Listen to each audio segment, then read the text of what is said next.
What can you tell us about what you do and your experience in education? Well, I started training initially to teach PE back in 1983, sure before you were born, uh, or many people what you're listening were born. And trained as a PE teacher in South Yorkshire at Sheffield, and then went into my teaching career, which started in Bradford, um, and really quite found a moral purpose in terms of what I was doing. I didn't have one, but that sort of grew in the work I was doing, and my career has been mainly within schools of disadvantage and multiple disadvantage. Quite often, I seem to have followed riots around the country, so through Bradford and into Salford and into other places where they've had them, and that lend itself really well to sort of community work within the schools I've worked in as well. So my sort of career went pastorally first of all, from PE into head of year and to that sort of role, and then other aspects within education, until an opportunity came along for me to become a head teacher just about 17 years ago.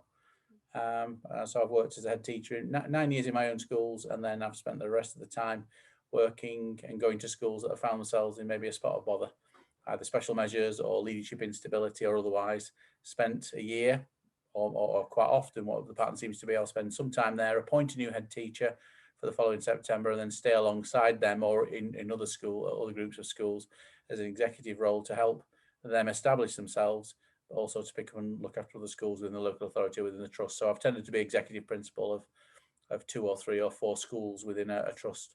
Where I'm at the moment at West Horton, we just appointed a new head teacher for September, and I'm just the one school at the moment. But I'm only doing one more year before I retire from headship. So wherever that sees me going next year, we'll see. Could be here, could be elsewhere. So, what advice would you give yourself if you were just starting your journey working in schools? Oh wow, um, I've made so many mistakes along the way, but I've had such a good journey as well in terms of how it's gone. So my advice is just enjoy the ride. I think I massively suffered from imposter syndrome as a young person. We talk now about first generation at university and so on, but back then I came from an area that was financially quite poor, but full of love and everything else from parents, and did lots of cycling with mum and dad and all sorts of things with our cycling club as a young person. But kids like me didn't go to university. I was the first person with my family to go, but actually the first person, other than 2 teachers I knew, primary teachers that lived in the area from my village, that went to university.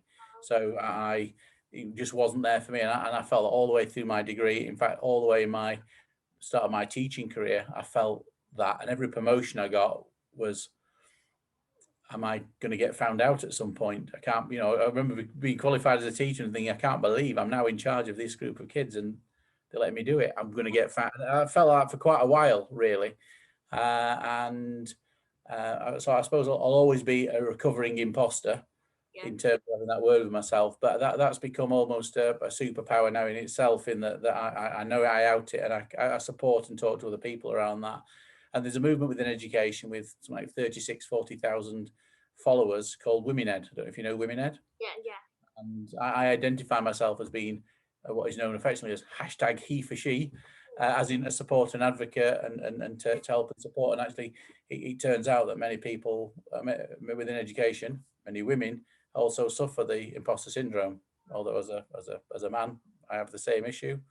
So I've found a home and an ideal place within there to work as an ally, but also to gain so much support myself, in terms of the phrase that's used that really captured me was this idea of being 10% braver, getting to the edge of the diving board, if you like, and getting there, and rather than procrastinating, just jumping off and going for it. And that's just become stronger. And I think with age and experience, those things happen as it goes forward. So I think I deal with it quite well now, but I always have to just talk to myself to jump off the board.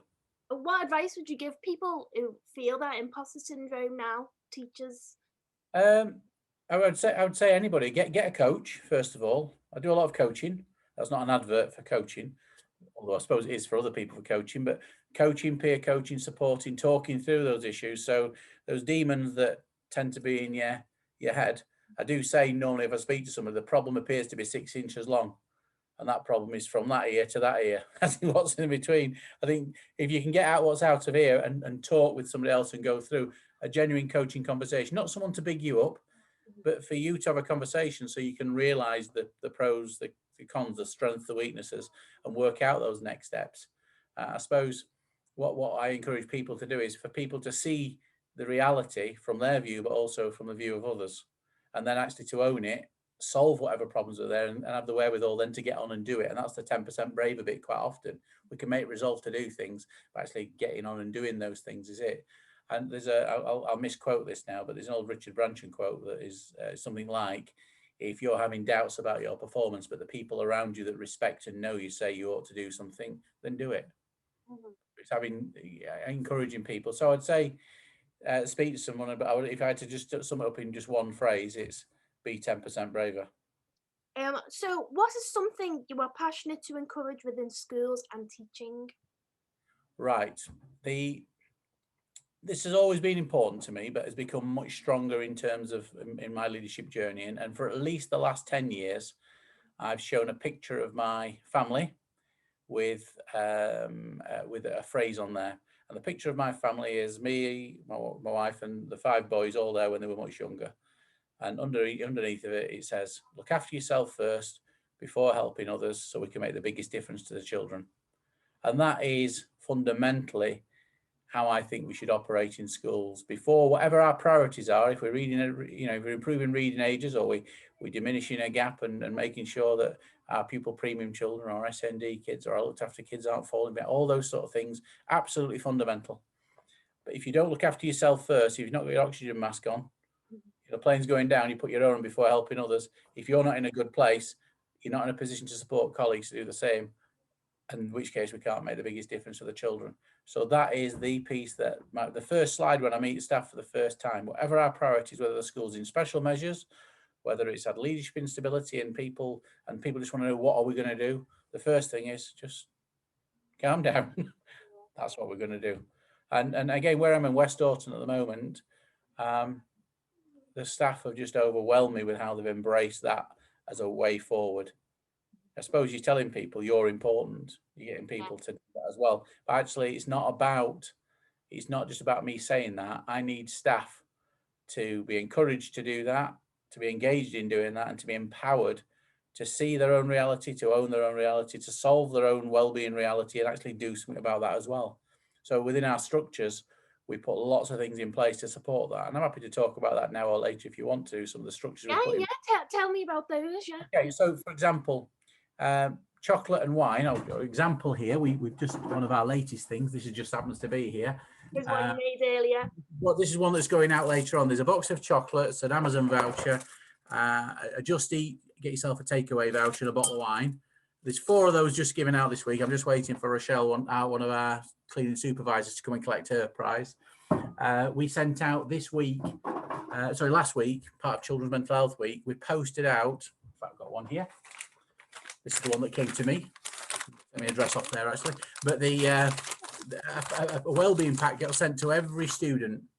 So we had 1,400 of these envelopes posted out. And inside them, there were, let's see what I've got in there. We have things you'd expect in there, like some guidance about a little booklet, if you can find it, about how to look after your mental health. With activities inside and some yoga in between your online sessions and some exercises, things about diet and some recipes. Miss Butler's famous brownie recipe on there that people have been cooking. Some helpline things, so some more on that. Some line phones you might want to phone. A little Fredo frog. I do, very good. Some mindfulness, little colouring book and pencils for everybody. We had on our face masks. We all have this smile. You might not be able to see, and it says Team West Horton in the top corner.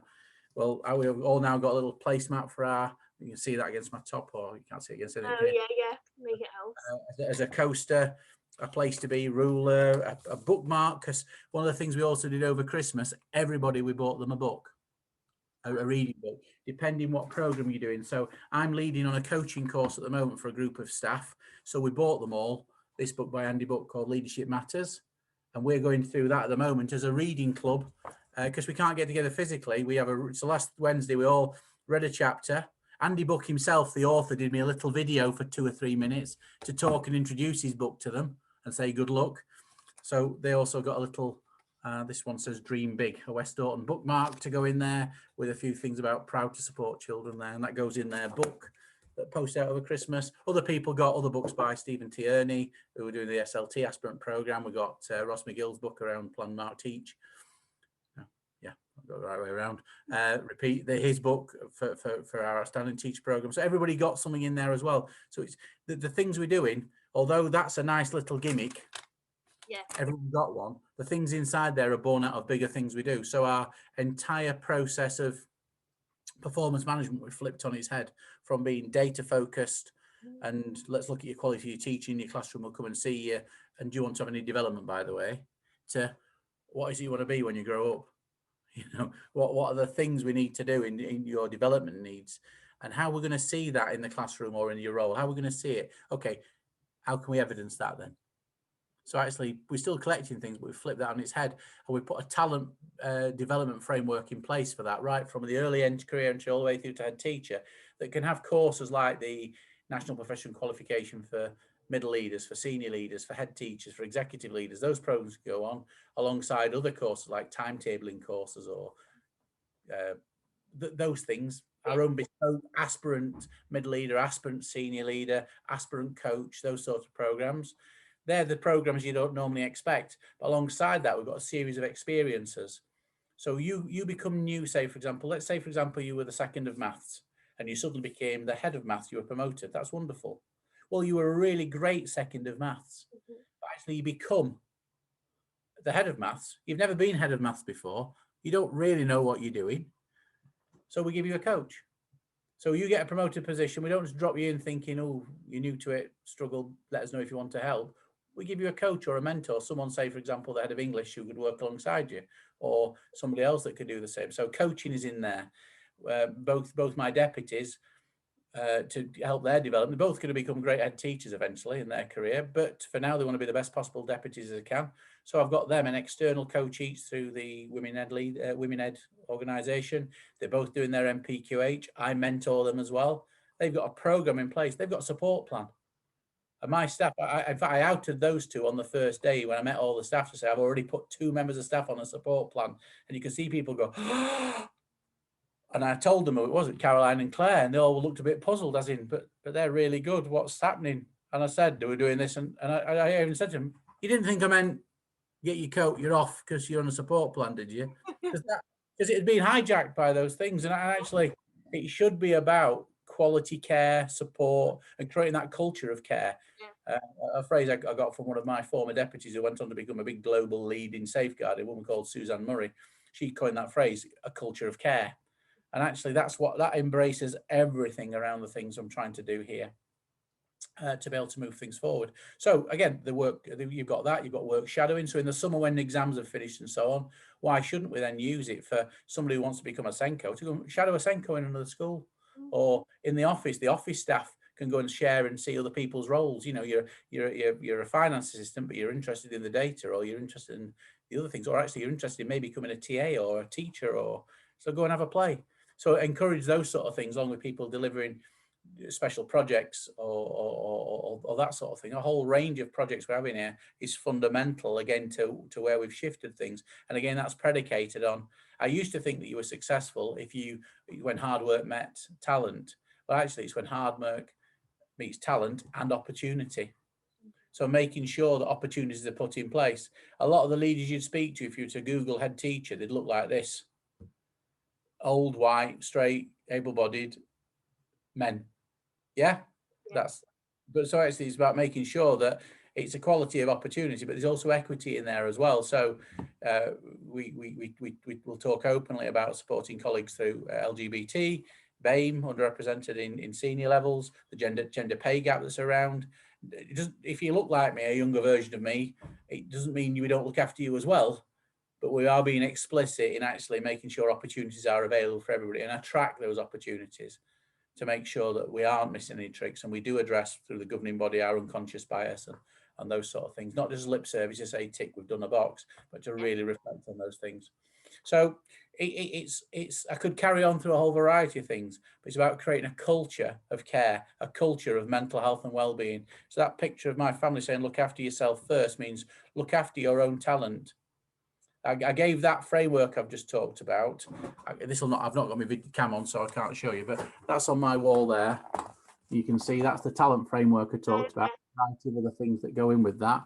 Well, on the top of that sheet, when I explained what I wanted and the team of 3 leaders that have pulled that together for me, SLT, I wanted some words to capture it. And I talked about the vision and they've taken that. So actually what we've created within that, which falls within it as well, is this idea of we're creating capacity for sustainable and equitable growth and improvement, encouraging, engaging, empowering all teachers and support staff and leaders to develop and maintain their expertise and passion for teaching and learning or the role they do within school.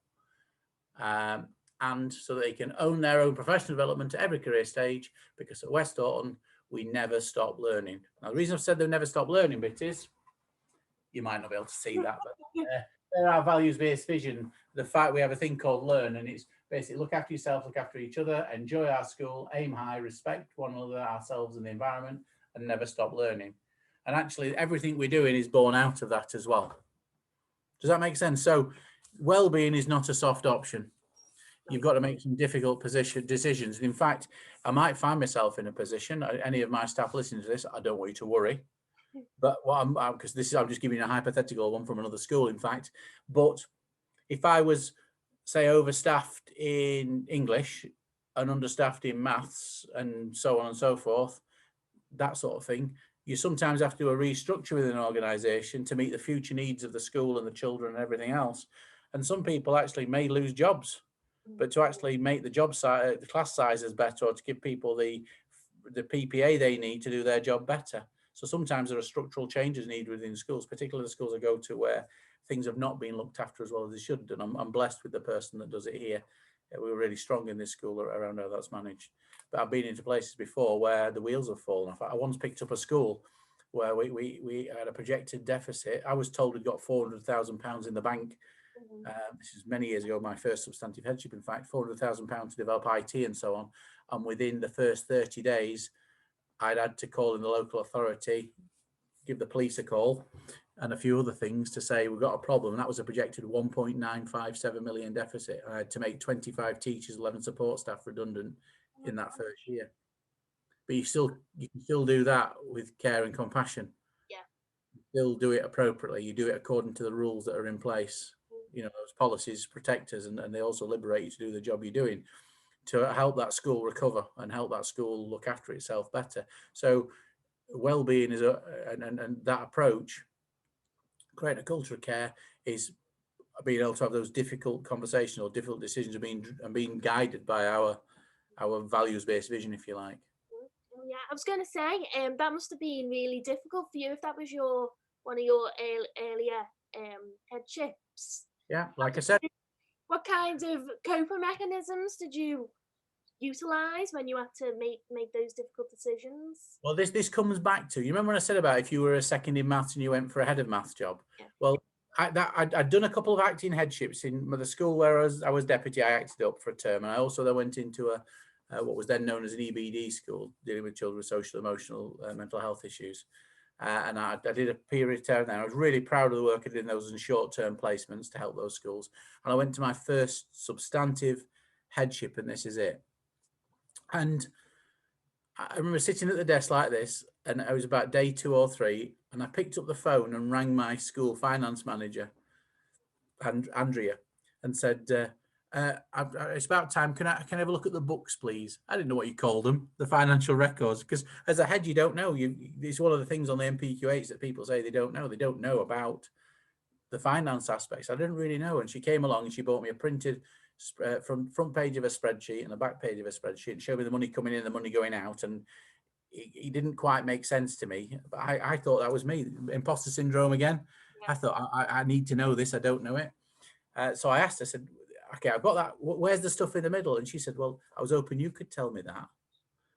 And I realised we'd got a problem at that moment in time because the previous head did it all. And actually it just showed me there were some things that weren't quite right. So what I did, I phoned the authority to say I've got an issue, I'm not really quite sure. That took a little bit of time. But also I'd met in that first week as well, I'd met the head teachers within the local authority.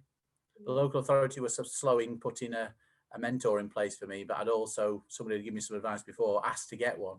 So I picked who I thought was the nicest head with the strongest reputation of school that I'd met in those first meetings, and said, will you be my mentor? Will you be my coach? And he agreed.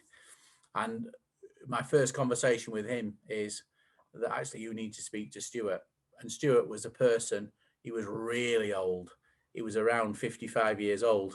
So, but he was in a school doing what I do now. He'd gone to a school that was in real trouble, and he was doing his thing.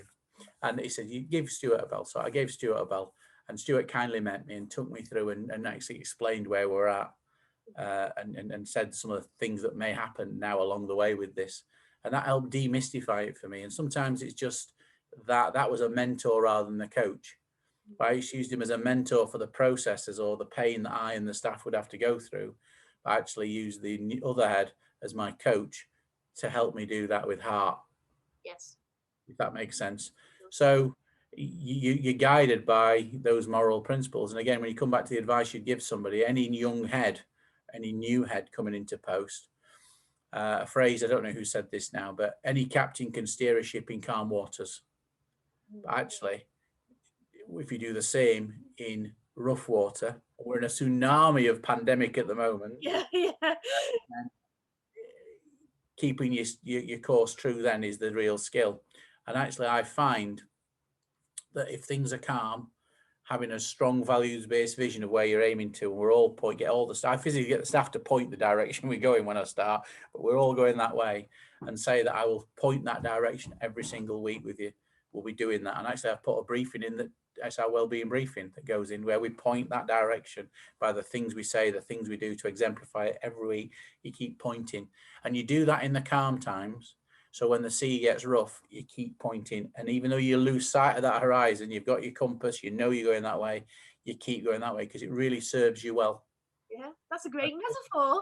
And that's, well, I've nicked it from somebody, obviously, but I can't credit him because I don't know where it's come from. But actually that's just what we should keep doing as we go forward.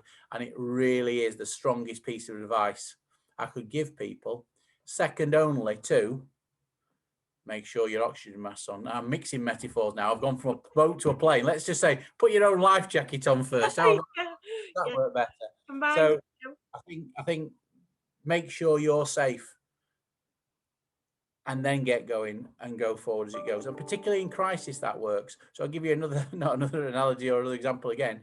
When you do a first aid course, I've done lots of those as a former PE teacher over the years. And the first piece of advice you're normally given when you go to an accident, the first thing you've got to do when you get to an accident, a road traffic accident, for example, do you know what it is?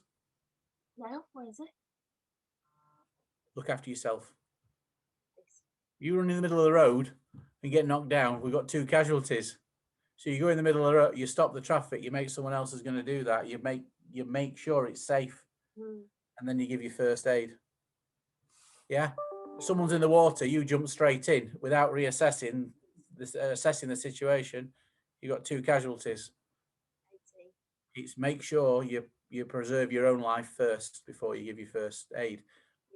That's an extreme value, but extreme example. But again, if anyone taking up a school leadership in any crisis, the school's just gone into measures. You just happen to be taking over a school in the middle of a pandemic. Can you imagine starting a school at Christmas, at New Year this year? Right, you're straight in, there's your school. Oh, by the way, we're in lockdown again. Yeah, oh gosh. Bang. And I know heads that are doing that, because I support a lot of heads. I support a lot of regular heads, but I also at least 2 to 3 people who reach out every week for some level of support, advice, guidance that I give that time. Through Twitter is where it tends to come through, or through referrals from a mate of a mate who says, can you have a conversation? And I think, again, in our profession, it's what we should do. Yeah. That leads quite nicely on to the next question. So what do you think of the pressures faced by school leaders, including the current challenges during the pandemic? teaching is or can be, it's a tough gig. And in fact, this is controversial now, but the hardest job in school is that of a teacher teaching back-to-back lessons, hands down. And I see the support staff as barrier removal operatives at the moment. In fact, the mantra I've used with my staff is, teachers, you teach. That's your job, you teach. Support staff, you run the school. So the school's being run by support staff currently. I'm in the building, but the support staff are running the building, and their job is to be barrier removal operatives. They remove the barriers that teachers have, so they make sure resources are right. They make sure they address the IT issues they may have with online learning, or the resources that people need to be put in place, or the activities we're wanting people to be able to do. The SLT are the senior barrier removal operatives. And it's their role to remove the barriers from the middle leaders so they can do their job to help the teachers to teach.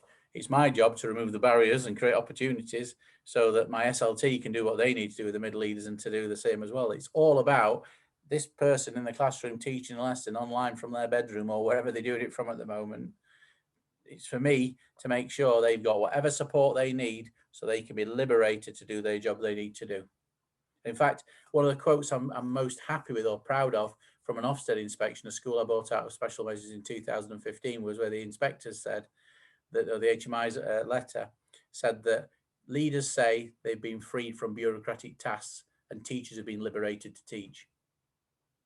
What a strong message that is, in terms of we've got rid of that and the teachers have been allowed to do the job.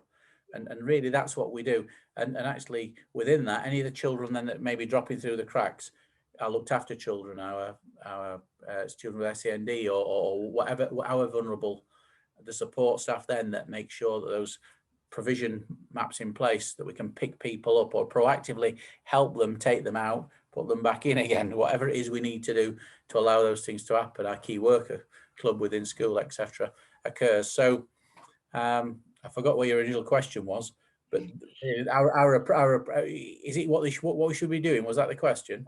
What are the pressures faced by school leaders, including the challenges during the pandemic? All right, so the pressures are, we've got home learning, we've got all those things as well. But to be honest, whatever stage in your career are as a head teacher, there's always going to be something. There's always going to be children who are underachieving. There's always going to be some group that's not there. There's always going to be a problem in the community. There's always wherever you are, there are always going to be those things. I think you're staying focused on doing those. And again, make sure you look after yourself so you're in good form to be able to do that mentally and physically, to be able to deal with the robustness of that. Don't create yourself or leave yourself on an island where it's you. Surround yourself with strong support and so on. And do the job. It's tough. It's tough in a pandemic. I'm loving it. This is again another controversial and quite perverse thing to say. I'm really enjoying leading during the pandemic because I came into the profession to make a difference, and I feel I've always tried to make a difference. But at the moment, are we making a difference? Absolutely making a difference to the families in our communities. We get one of the problems we've got in school at the moment is staff are putting weight on the ones that are in school because parents keep sending chocolate and buns and biscuits in to say thank you for what we're doing. Yeah. My staff are doing an amazing job at this challenging time, and if we of course we get, when there was a shortfall in the food vouchers not coming out, that's a challenge. Stuff it. We just did it. We paid for it to go, and now we knew that'd be a financial issue, but we do what's right. So we did what's right. We've got just over Christmas or after Christmas, we found out that families were really struggling with the run out of the writing paper or pens or that sort of thing. So we had the idea to use our school minibus. So we filled our school minibus with pens, paper, stationery, all sorts of things, sent a message to parents saying it's going to be out there, a bit like an ice cream van, but without the, that's how the Daily Mirror reported it, an ice cream van from West Horton without the music. Be careful what you say as a head teacher, I suppose, but it goes out and stops at certain places and families come out. Probably about 60 or 70 families come out each time to come and do that. That was week one. We had some feedback saying, could we have some square paper? We'd forgot to put square paper on there for maths, so they did that. And then somebody within school said, we've got the pile up of, I don't know, I can't remember where this one came from, whether someone said, what about the girls? Or someone said, can we move those boxes because it was blocking something? We got piles of sanitary towels around school and sanitary products. So the idea came from one of the support staff in school. Why don't we put them on the bus? So straight away we then put, because period poverty is real. It is so real, yeah. So we go out and they don't just come along to, take a month's supply, take what you need from the bus, Yeah. from the family, and do that. And we've had families coming out with little kids, younger ones. You want some colouring paper? Get some paper. There's some pencils. Yeah. Do it. Wow. What a nice problem for a school to have, that people are wanting to work. Yeah. To have reading books, to do those. Tomorrow, Wednesday, depends when this goes out or people read it. Wednesday, the 11th of February tomorrow. 2021 in case we're in the future somewhere. But it's our digital detox day, because we're doing everything online like this. So tomorrow we've put a real good day tomorrow that we're having in place, where the staff, the children and staff, are being encouraged to learn in an old school way, if you like. Yeah. In terms of things they do, not just to set loads of work, read from a book type work, but to try other things and to do some of those things you may do at home, but you could do with your family if your family at home with you, or you could do on your own, whatever else. So simple things like, one of the tasks we've been done is, if you can on Wednesday, beans on toast, but actually be as creative as you can. So I've seen one example that someone started already, where they've got a star cutter for the bottom piece, then a slightly smaller star, then a slightly smaller, and they've made like a Christmas tree of beans. So have a play with that. Learn to iron a shirt. Learn to load the dishwasher. Now, we've got that, as well as proper subjects as well, but some life skilly things. Tomorrow, the kids who are in school, I'm actually taking a lesson tomorrow. I don't teach that often these days. I do assemblies and so, but I don't teach. But I've got a group of year 11s tomorrow, and we're practicing for the following Tuesday. What's happening the following Tuesday? What's happening next Tuesday? Do you have an idea? No, I'm blank. Pancake day. Oh, is it? I'm gonna do a food lesson, cooking. I'm bringing a waffle maker from home, so the kids want to make breakfast. Year 11s I've got, so we're in an hour and a half of making waffles, making butties of different sorts. Vegetarian options are available, but bacon I think will feature. The kids want to do those for ourselves. They're only doing it for themselves in their own station. But we're all going to learn to cook a pancake. So we're going to make a batter, we're going to do it, and then we're going to challenge ourselves to have a pancake race, a tossing race, and go along and get a few skills going. So that's how we're playing tomorrow. And some learning, some fun, some try and make it engageable. Again, I talked about the values-based visions before about learn. One of those is to enjoy and actually to learn some new things and never stop learning, and try some of those other things that go alongside it as well. There are some other serious challenges as well, as long as the fun bits I've just said, but you react to the situation you've got and deal with what you've got and make the best of it. We are not victims at West Horton High School. We're not blaming. We're not saying if the government only gave us more money, of course we'd like more money. We're not saying that's not the issue. We're not becoming victims. We're not blaming other people. We're not saying that's not my job, it's somebody else's. We are seeing the problem and we are doing something about it. And I think being solution focused in that way, the minibus that's going out, one of my food technicians actually, and part of the site team, she's driving the minibus for the delivery that we're doing, of the stationery and so on, along with some of my finance team. As well as finance, they're going out and doing the delivery, they're meeting those things. My office staff have become WHS Nightingale, Nightingale, our COVID testing centre. They're down there, they've got themselves skilled up, they run it. I've been down there to have my nose swabbed again this morning, just waiting for my test result again. But staff are just doing what needs to be done to keep us focused and the ship going this direction. Of course, you want to treat people fairly. Of course, people have got job description and people should be paid for the role they do, and the level of expectation of things they're doing has got to be there. But people want to help, and fundamentally, it's about helping people to unlock those skills or bring their superpowers here. Yeah, it's great. Like a big assemble. How about that? What tips do you have for school leaders and teachers looking after their well-being? One, look after yourself first before helping others, so we can make a difference to children. Yeah. Simple. Next one, listen to what people are saying and doing. If you're a leader in a school, we use regular staff perception questionnaires, student parent questionnaires. So I talk about the first 100 days of headship or of leadership in role. So on day one, I surveyed the staff and asked them a series of questions, or the Ofsted questions they may ask when they come in, but also questions around what's the best thing about working here? What's the one thing you'd like to improve? What one piece of advice would you like to give me as the new head teacher to improve things? How would you describe your well-being right now? Those sorts of specifics. There were some specifics in there as well around the performance management, because I was changing that at the time as well. So those, I then asked the same questions on day 50. Friday is day 100, so the questionnaire has just gone out again today. On day 100, I'll see how we're doing at the moment, and there's some questions there about the current lockdown, about the online learning, etc. The parents and the pupils have also got the questionnaire as well, so I survey the students them as well. And it's really important to listen to what people say. Doesn't mean you do everything they say, but you listen and you know where you are. And actually, I've got to have good reason not to go with the things that are being suggested if they're in line with that values-based vision to go forward.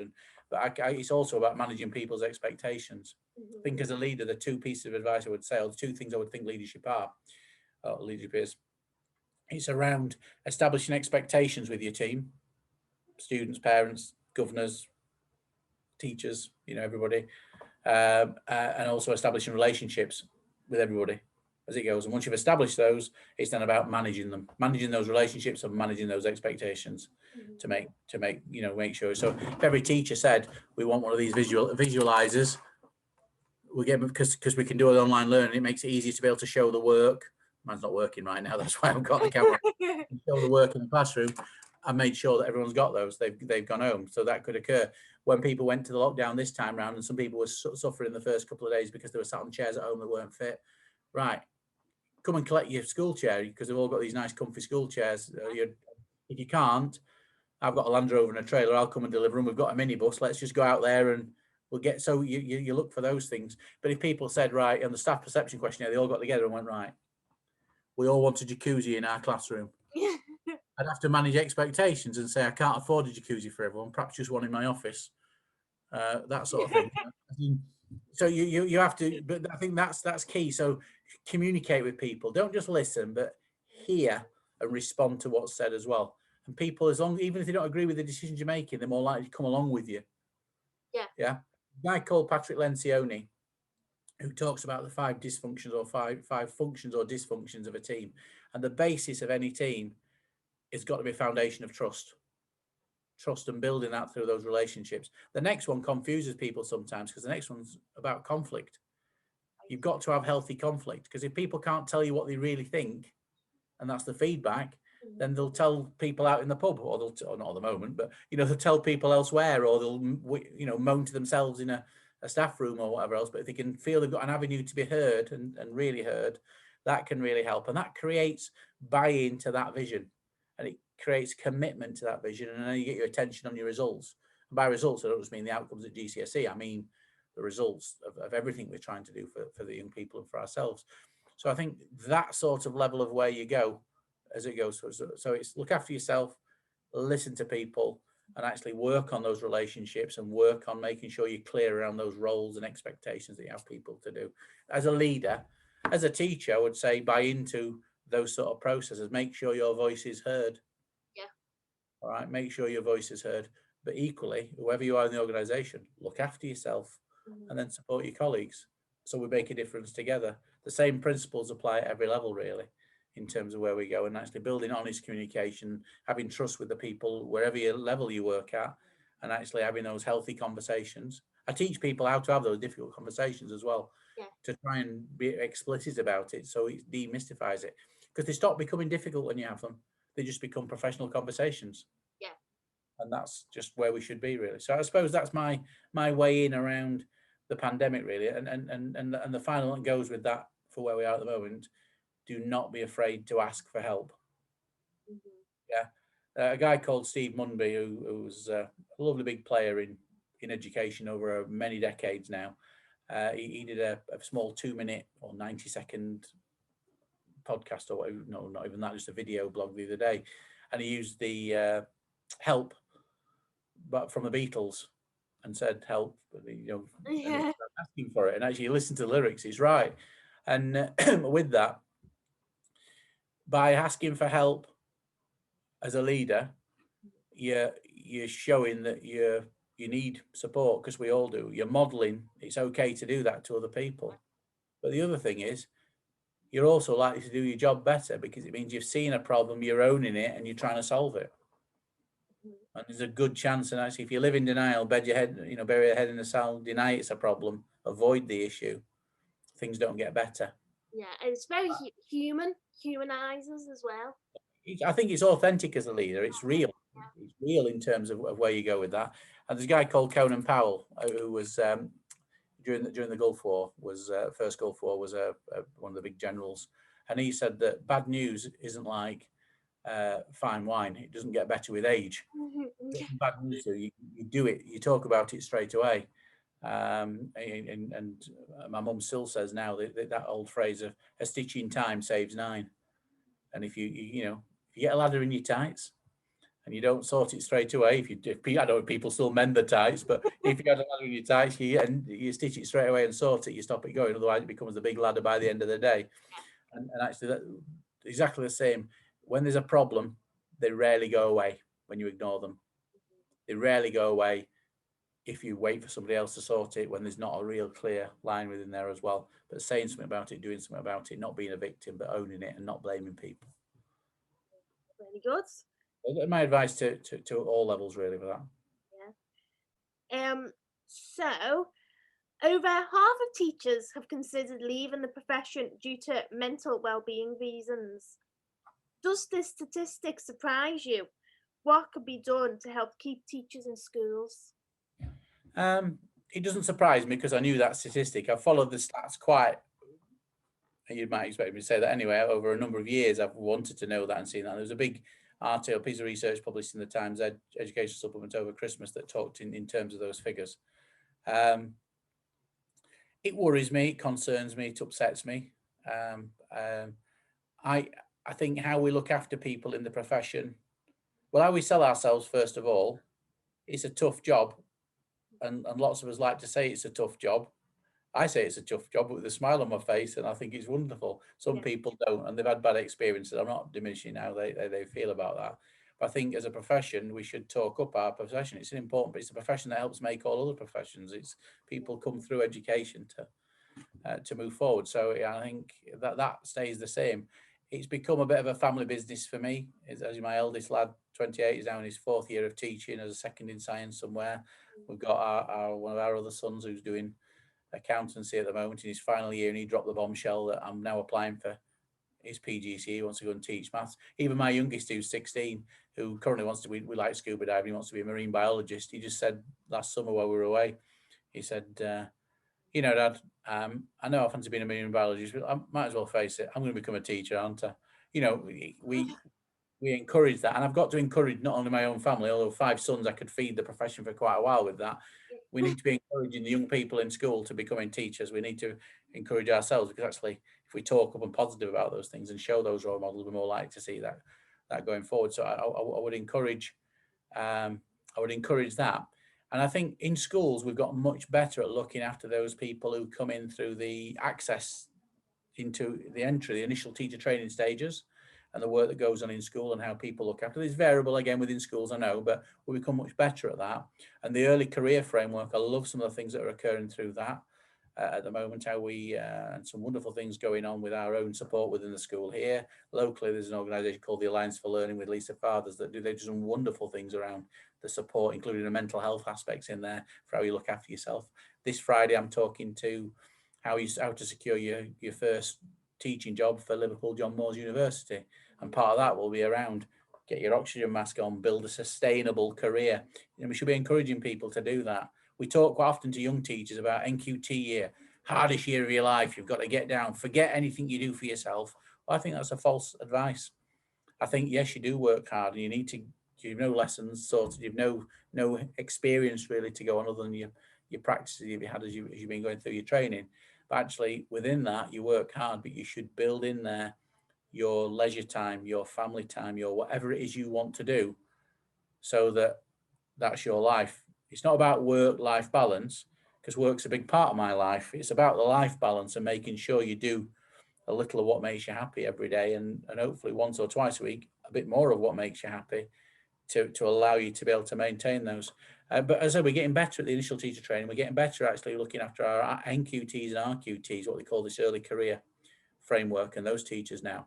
Where the danger ground land seems to be is in year 3 to 5 or 3 to 6, where we lose swathes of teachers. So part of the one thing we've done with our talent management process, we've got a program in place that makes sure some coaching's in place there. We've made sure we've got some maybe associate positions or opportunities or special projects to allow people to continue to grow and be nurtured. We're doing some of the coaching qualifications with some of those teachers who are a little bit older, but maybe getting ready for their next middle leadership promotion, who can then work with these. So actually it's support for staff by staff to keep that going. So I think how we look after our teachers in school, how we look after all our staff within school is, in terms of our talent development, is a way of securing people within school, listening to colleagues and responding to the things they say. Not just about pleasing people at all, but about making sure we're responding, because there could be some small tweaks or other things that do that, and actually using some of the work to make sure that staff really understand why we're doing what we're doing, how that pointing in that direction where we're going, our why, as Simon calls it, keeping people going for our why, and then actually how we're going to do that. We agree together, we're going to do it this way, that way. Okay, what we're going to do, we're going to do this, that, and the other. Sometimes we dive straight in to say, right, we're now all going to write in green pen. We're all going to write in and what? Why? Oh, okay. Why are we doing that again? Or you've got to be able to buy into what you're doing. Yeah, and that's again the trust and the conflict and the buy-in, the commitment, and that focus on results. So I think creating a culture of care, if I was to sum it up and quote Suzanne Murray, I could create a culture of care that gets carried along, and that's not a soft option. All right, so that's how I think we should look after what we're doing here. And actually within that, the development of those leaders who lead those people to make sure that toxicity has no place in our schools. And we hear people talk about these toxic cultures of accountability. Of course, we're all accountable, and that falls on me. I shouldn't push that I do push that accountability down. Of course I do. But we do that in a non-toxic way. So a phrase I learned about 3 or 4 years ago from one of the programs I was delivering on, and it was a member of staff who, a young teacher in his early 20s, who said on this middle leadership program, what my dad's always said to me. So I've taken it from this person's dad, and that is, when you're pointing at somebody, remember the 3 fingers pointing back at yourself. And actually, what I just did, we've introduced these RAP meetings that we have, raising attainment and progress meetings with our middle leaders last term, in my first term here. And within there, I set off with that phrase to begin with. There was me and the 2 deputies, and we were facing the middle leader and their line manager from the SLT. They were together. I said, it looks like there's 3 against 2 of you. Well, actually, what I'm saying, if I'm pointing at you saying, what about your results? What about your gap? I won't be pointing at you. I'm using this for example. If I'm pointing at you and saying, what about these vulnerable children? 3 fingers are pointing back to me and my deputies to say, what do we need to do? What barriers do we need to remove to allow you to do your job? What opportunities do you need us to create for you to do your job? How can we help you see your situation? That's what we're doing in this meeting, to have that conversation. How can we help you own that? How can we help you solve that issue? And how can we help you do that? That's gone down really well. Yeah. People feel engaged. It's high accountability. It really is high challenge, but low threat. Of course, people can be held to account if then you're doing that and they're not doing the job as they should be done. Then there may be, in that traditional sense, support, which means I'm not happy with your performance, I now need this, and there may be a program of support that's much more formal. Of course, that needs to happen in some occasions, but more cases than not, staff rise to the challenge. And sometimes they've not been challenged in the schools that I go to, or sometimes they're not being challenged in the most appropriate way, and they've gone like that because of it. It's allowing people to open up and go and do what they need to do. That's great. I suppose that's where I'd leave that answer. So what exciting things do you have coming up? Well, 18 months time, I'll be retiring from headship. Ooh. Only going to do another 1.5 years, and I think I've done my time then. What I'm going to do, we love to backpack, we love to travel. Every holiday, even during the pandemic, we were able to go to an area and just keep ourselves to ourselves. But we had 5 weeks away this summer. The summer before, we were in Belize and Guatemala with rucksacks on, like the students do, really cheap traveling. The year before that was Galapagos Islands. We've gone to some beautiful places in the country. My 16-year-old has now been to his 45th country. Wow. He's a proper spoiled little kid. But no, we go and we love to travel, and we've done with all our children. And I say we buy them cheap and stack them high. We like city breaks. We were not last year when we were all locked down really, but the year before we had Morocco and Mexico, and we are really fortunate. Where's your favorite place? Favorite place? Well, it depends what you want to do. I love being under the sea. We love scuba diving, but we're fair weather scuba divers, so diving in tropical waters with sharks and turtles and stuff is our idea of heaven.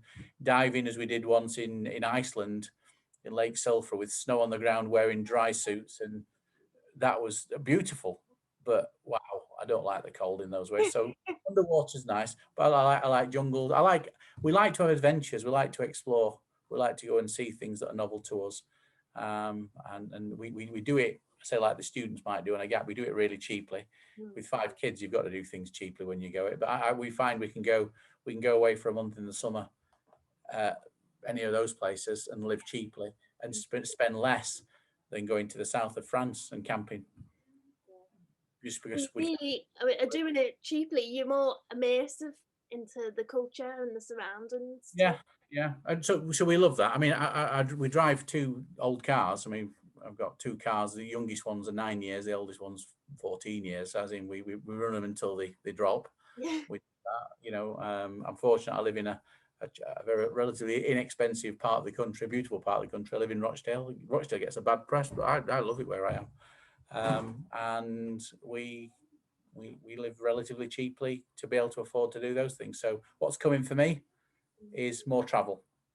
But I think the support for other colleagues is a thing I do quite a lot of in my, if you like, my biggest hobby at the moment, or activity outside of this, is supporting leaders, supporting head teachers.